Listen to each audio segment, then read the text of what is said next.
You don't delay because you're lazy. You delay because you're terrified your work won't be perfect.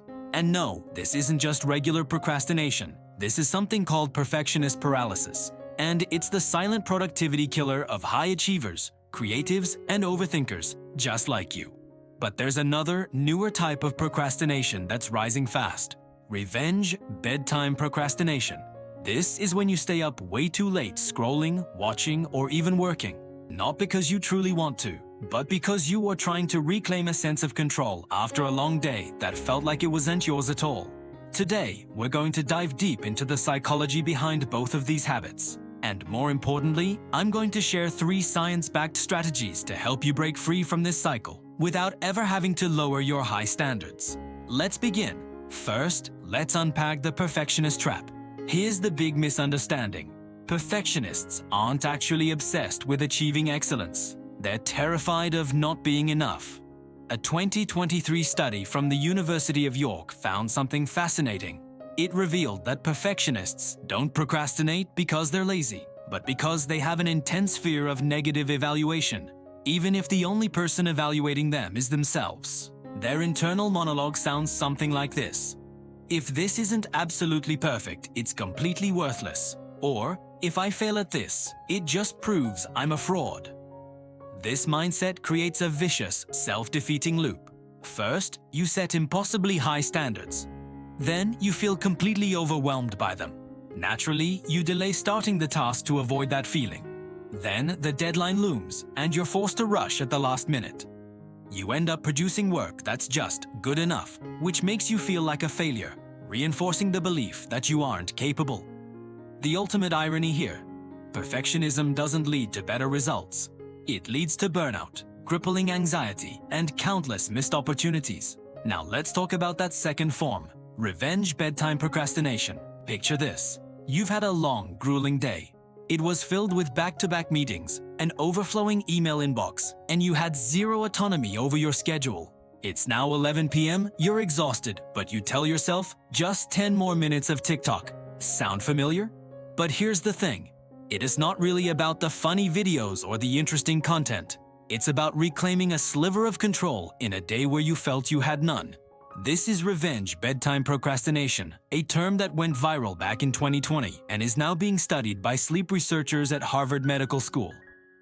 You aren't being lazy, you're starved for personal time. But the revenge you're taking is actually a form of self-sabotage. It creates its own destructive cycle. Less sleep leads to worse focus the next day.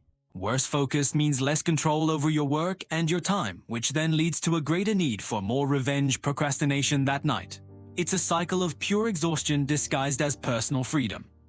So, how do we break these cycles? Let's get into the strategies, starting with strategy number 1, the ugly first draft. The single biggest mistake that perfectionists make is trying to write, create, or build the final polished version on the very first try. The fix is surprisingly simple. Give yourself explicit permission to create an ugly first draft. The brilliant author Anne Lamott has a more colorful name for it. She calls them shitty first drafts. And legendary designer Paula Scher once said, "Style is a byproduct of speed." The point is to just get started. Here's a practical way to do it. Set a timer for just 20 minutes. For those 20 minutes, your only job is to write, design, plan, or whatever your task is, with one crucial rule. Absolutely zero editing allowed. Embrace the messiness. Celebrate the fact that it's incomplete. Why does this work so well? Because the simple act of starting dramatically reduces the anxiety that was holding you back. And momentum will always beat perfection. In a study from the Stanford Creativity Lab, participants who used this method actually produced higher quality final work. Why? Because they gave themselves time to iterate and improve, instead of just trying to survive a deadline. Now for strategy number 2, which is specifically for tackling that revenge bedtime procrastination.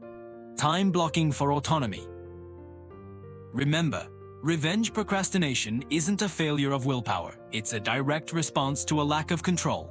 So, the solution is to proactively design your day to include autonomy blocks. Instead of scheduling a solid block of back-to-back tasks, try breaking it up. For example, schedule 30 minutes of deep, focused work, followed immediately by a 15-minute personal break. Go for a walk, listen to some music, or even just sit and do absolutely nothing. Then, schedule a 10-minute transition period before your next task begins. This isn't slacking off, it's strategic recovery. Harvard researchers discovered that employees who had even small amounts of control over their daily schedule reported a staggering 37% less burnout and a 28% increase in productivity. The lesson is clear. You don't necessarily need more hours in your day. You need more moments within your day that feel like they truly belong to you. This leads us to our third and perhaps most important strategy, the self-compassion break. Think about it. When you slip up and procrastinate, what's the first thing you say to yourself? Is it something like, "I'm so lazy," or "I'll never change"? That critical inner voice isn't motivation, it's shame, and shame is the fuel that keeps the procrastination cycle going. The solution is to replace that self-criticism with self-compassion, a concept beautifully defined by Dr. Kristin Neff. It has 3 parts. First, mindfulness. Acknowledge the feeling without judgment. Simply say, "This is hard right now." Second, common humanity. Remind yourself you're not alone.